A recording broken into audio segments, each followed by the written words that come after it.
तारा, तारा, हमने पुलिस को देखते ही धावा बोल दिया था, बल्कि पुलिस की एक टुकड़ी पर कब्जा भी कर लिया था। तभी पुलिस की दूसरी टुकड़ी ने पीछे से हमला कर दिया। मैं बहुत मुश्किल से अपनी जान बचाकर क्या पहुंचा हूं।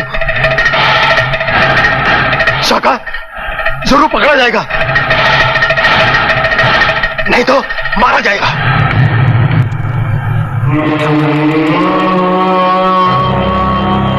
बहुत अच्छा किया जो तू भाग आया, वरना तू भी पकड़ा जाता। हाँ दादा, मैं इसीलिए वहां से उल्टे पांव भाग आया। लेकिन गलत जगह पे आ गया तू,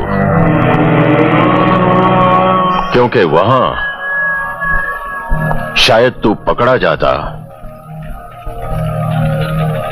या मारा जाता, लेकिन यहां तो 100% मारा ही जाएगा। तारा, नहीं,